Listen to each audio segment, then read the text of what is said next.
Make no mistake, there will be a trial, and when that trial ends, senators will have to decide if they believe Donald John Trump incited the election. So this is the guy now leading the Senate. Something like impeachment is supposed to be done in such a way that it gives reverence and honor to the constitutional process. And he can't even get right what this is supposed to be about. And we're supposed to take this serious and for real? Give me a break.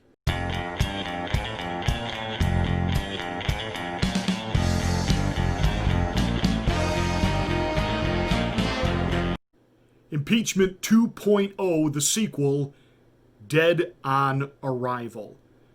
They put this thing together over in the House of Representatives in 50 hours. That was it. They brought in no witnesses. The Trump administration was allowed to have no attorneys, no lawyers, no input. They were allowed to give no counter argument whatsoever.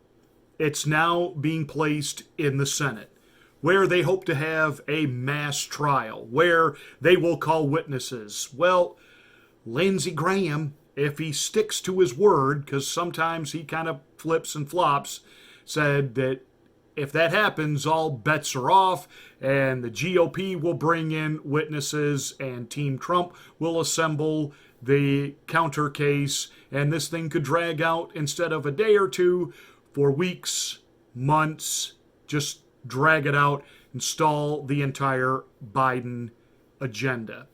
That said, Rand Paul has made the crystal clear argument this whole process is non-constitutional. In fact, you have Chief Justice Roberts, who is certainly no Trump supporter, refusing to be a part of it. Remember, when you have an impeachment trial in the Senate, it is the Chief Justice of the Supreme Court which presides to make sure that the constitutional order is followed. The Chief Justice is saying he's not coming because this is not constitutional. You do not impeach private citizens. You cannot impeach a man from a job that he no longer holds. That said, with all of the buildup over the previous weeks and the lying narrative that the president somehow created an environment for an insurrection. See, I got the word right, Chucky. We're now seeing op-eds and we're now seeing news reporting, even from outlets like the Washington Compost, saying, oh, this was orchestrated weeks ahead of time and they were using Facebook and social media. Whoa, whoa, whoa, whoa, whoa, whoa. See, by their overkill, their overhype, they're trying to paint all of us in the alternative conservative media world as part of all of this. They just lost their whole, quote, the president led an insurrection argument. Because if they're going to say that this was planned out weeks ahead of time, then there was no way that the president led an insurrection on January the 6th. Again, I know the mainstream media outlets aren't showing you this, but this is exactly what the president said on January the 6th. I know that everyone here will soon be marching over to the Capitol building to peacefully and patriotically make your voices heard. Peaceful protest, that your voices be heard. I don't hear any call to any type of violence there. And you know what this sham is about. They tried to impeach Donald Trump in December of 2016. He hadn't even taken the oath of office yet. And they were already announcing they wanted him gone. These people are beyond insatiably insane in their visceral hatred of this man and what he represents, and the fact that he was such a resounding success despite all of the roadblocks, all of the crapola he had to go through and put up with. And now what they're trying to do is crush his legacy and invoke this sham of an impeachment and nail him on grounds of insurrection so that they can then enact the 14th Amendment, which was ratified in 1868 so that members of the Confederacy, a real insurrection against the United States, could not hold elected office. Bum, ba-dum, bum. And so they are terrified that President Donald Trump has a future and he has influence. You're even seeing articles now that, quote, he might be planning another run on the Capitol. Would you people do... well, anyway, thank you, Rand Paul, for being a voice of reason, because now we're being told that Senator Pat Leahy, he'll go ahead and preside over this in the Senate. Really? So you can't get the Supreme Court justice to come. Leahy says that he will be impartial, despite the fact he has been calling for the president's conviction for literally 4 years. But now all of a sudden, he's going to be an impartial judge. But this has absolutely no constitutional merit whatsoever.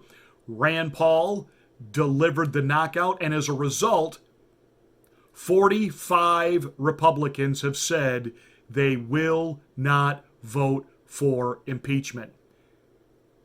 In order to impeach Donald Trump, they would need 67 yeses. Well, they're a long way from that. Now, there were 5 rhinos that joined the Democrats because there were 55, yeah, let's get them. And of course, one of those, yes, your friend, not mine, Mitt Romney-is. Yes. The guy that is in witness protection, hiding out in Utah, pretending to be a conservative, a Democrat dressed in Republican drag, Mitt Romney. The guy who was the corporate raider, who was an absolute vile, reprehensible individual in his business life, raping and pillaging businesses for his own personal gain and displacing thousands of people from their jobs, their health care, etc., etc., etc. Yeah, that Mitt Romney. That said, Rand Paul delivered the knockout. 45 Republicans, now including, believe it or not, Mitch McConnell. Is Mitch worried? Because we are starting a hashtag primary Mitch campaign, and all of a sudden now, Mitch agreed it is not constitutional. His wife was the first one to abandon ship from the Trump cabinet. Mitch has been saying that the president did lie. He did lead this. He did create this environment. And then tonight, he votes no. Now, the Democrats will go through. They'll have their little puppet kangaroo court, their little show. The media will feed on it because at the end of the day, with Joe Biden, if America ever starts paying attention to all these executive orders and what he's doing, when America begins to realize what has been done during this entire sham, the Democrats know it's over. Over in the midterms. It's over. So they need Donald Trump to be the never-ending boogeyman and distraction. And finally, some Republicans showed a little bit of a backbone. Let's hope they stay together. That said, here, in its entirety, Senator Rand Paul. This impeachment is nothing more than a partisan exercise designed to further divide the country. Democrats claim to want to unify the country, but impeaching a former president, a private citizen, is the antithesis of unity. Democrats brazenly appointing a pro-impeachment Democrat to preside over the trial is not fair or impartial, and hardly encourages any kind of unity in our country. No, unity is the opposite of this travesty we are about to witness. If we are about to try to impeach a president, where is the Chief Justice? If the accused is no longer president, where is the constitutional power to impeach him? Private citizens don't get impeached. Impeachment is for removal from office, and the accused here has already left office. Hyper-partisan Democrats are about to drag our great country down into the gutter of rancor and vitriol, the likes of which has never been seen in our nation's history. Instead of doing the nation's work with their new majorities in the House, the Senate, and the executive branch, Democrats are wasting the nation's time on a partisan vendetta against a man no longer in office. It's almost as if they have no ability to exist except in opposition to Donald Trump. Without him as their boogeyman, they might have to legislate and to actually convince Americans that their policy prescriptions are the right ones. Democrats are about to do something no self-respecting senator has ever stooped to. Democrats are insisting the election is actually not over, and so they insist on regurgitating the bitterness of the election. This acrimony they are about to unleash has never before been tried. Why? Because calmer heads have typically prevailed in our history and allowed public opinion to cast blame where blame is deserved. This sham of an impeachment will ostensibly ask whether the president incited the reprehensible behavior and violence of January 6th, when he said, "I know everyone here will soon march to the Capitol to peacefully and patriotically make your voices heard."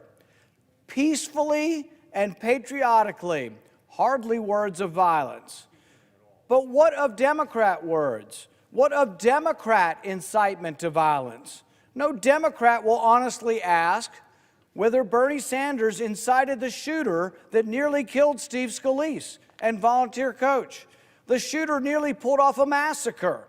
I was there because he fervently believed the false and inflammatory rhetoric spewed by Bernie and other Democrats, such as the Republican health care plan for the uninsured is that you die. As this avowed Bernie supporter shot Steve Scalise, nearly killing him, and shot one of our coaches and 2 or 3 of our staff, he screamed, "This is for health care." Ask me or anyone if that's incitement. No Democrat will ask whether Cory Booker incited violence when he called for his supporters to get up in their face of Congress people, a very visual and specific incitement. No Democrat will ask whether Maxine Waters incited violence when she literally told her supporters, and I quote, that if you see a member of the Trump administration at a restaurant, at a department store, at a gas station, or any place, you create a crowd and you push back on them. Is that not incitement?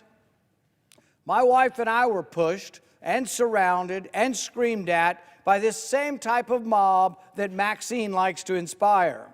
It's terrifying to have a swarm of people threatening to kill you, cursing at you, and literally holding you hostage until police come to your rescue.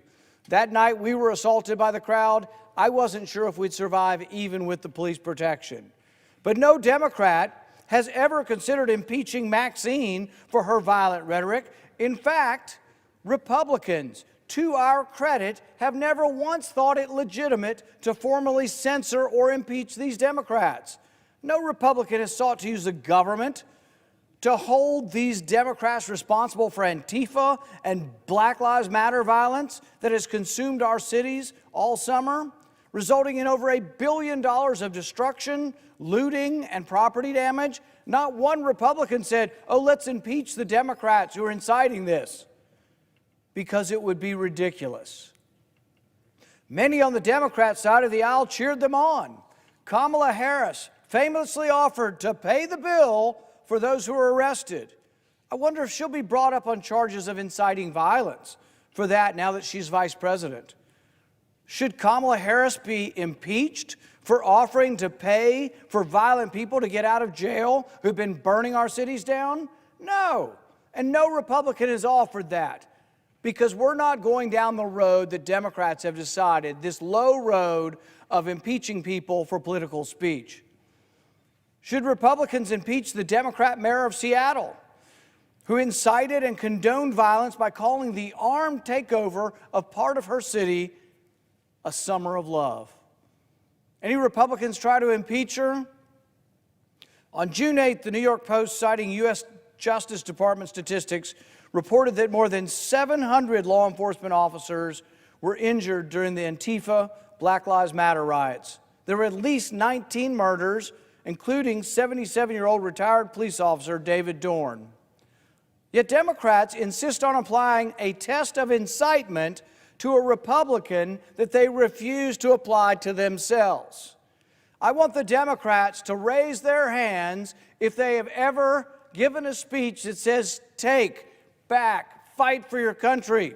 Who hasn't used the words fight figuratively? And are we going to put every politician in jail? Are we going to impeach every politician who has used the words fight figuratively in a speech? Shame. Shame on these angry, unhinged partisans who are putting forth this sham impeachment, deranged by their hatred of the former president.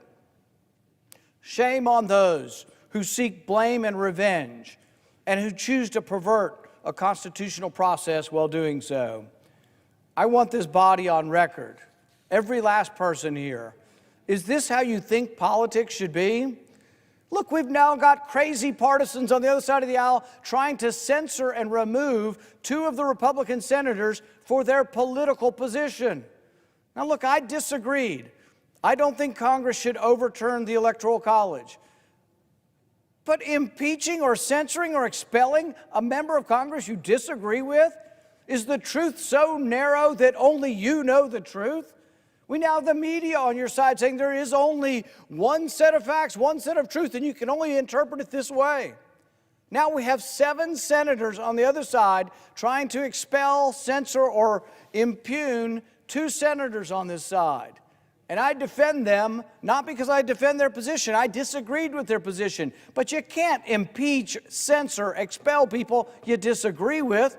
What's this coming to? In a few minutes, I will insist on a vote to affirm that this proceeding we are about to enter is unconstitutional, that impeachment of a private citizen is illegal and essentially a bill of attainder, and that no sense of fairness or due process would allow the judge in the proceeding to be a partisan Democrat already on favor of the impeachment. A sham, this is, a travesty, a dark blot on the history of our country. I urge my colleagues to reconsider this kangaroo court and move forward to debate the great issues of our day. With that, I'd like to relinquish the last moment or two of my time to a senator from Wisconsin.